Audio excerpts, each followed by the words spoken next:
Air ઇન્ડિયાની flight 171 જે crash થયું છે, જે દુર્ઘટના સર્જાઈ છે, એ દુર્ઘટનામાં અત્યારે દોડાદોડી આમથી તેમ ચાલી રહી છે. સિવિલ હોસ્પિટલમાં સ્વજનો દોડી રહ્યા છે, અધિકારીઓ દોડી રહ્યા છે, હોસ્પિટલનો સ્ટાફ દોડી રહ્યો છે. એની સાથે સાથે કેન્દ્રીય ગૃહમંત્રી અમિત શાહ પણ દિલ્હીથી અમદાવાદ પહોંચ્યા છે અને એમણે પણ દુર્ઘટના સ્થળનું નિરીક્ષણ કર્યું છે.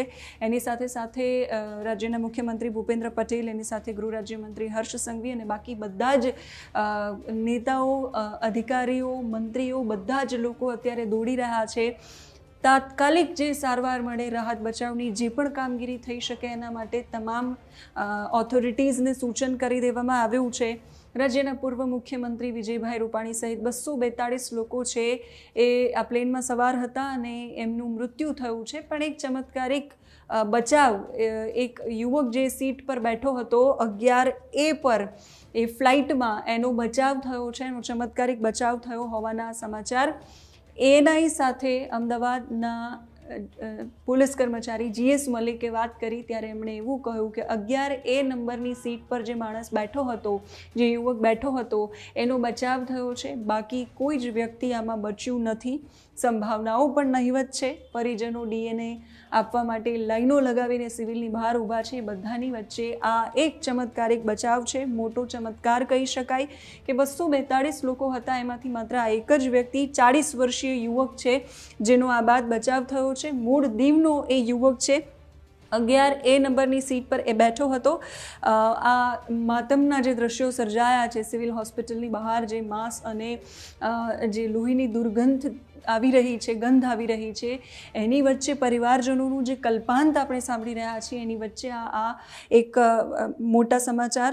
યુવક છે મૂળ દીવનો હોવાની જાણકારી મળી છે. રમેશ વિશ્વાસકુમાર, જે 11A નંબરની સીટ પર બેઠો હતો. ફ્લાઇટ ક્રેશ થઈ ત્યારે આગની જ્વાળાઓ વચ્ચે એ મૃત્યુના મુખમાંથી સલામત રીતે બહાર નીકળવામાં એ સફળ રહ્યો છે. રમેશ વિશ્વાસકુમાર એ બ્રિટનના નાગરિક છે એવી પણ માહિતી અત્યારે મળી રહી છે. આ યુવક જ્યારે ફ્લાઇટમાંથી બહાર કૂદ્યો ત્યારે એને નાની મોટી ઈજાઓ પણ પહોંચી છે એવી પણ માહિતી છે અને તાત્કાલિક ધોરણે એને એમ્બ્યુલન્સ મારફતે હોસ્પિટલ લઈ જવામાં આવ્યો છે. એટલે આ માહિતી અમદાવાદના જે CP છે GS મલિક, એને પણ આપી છે. એએનઆઈ સાથે ફોન કોલ પર વાત કરી ત્યારે એમણે પણ કહ્યું હતું કે 11A નંબરની સીટ પર જે મુસાફર બેઠો છે એ મુસાફર એ પ્લેનમાંથી તાત્કાલિક કૂદ્યો, એ મૂળ દીવનો છે અને બ્રિટિશ નાગરિક છે, જેનો ચમત્કારિક બચાવ થયો છે.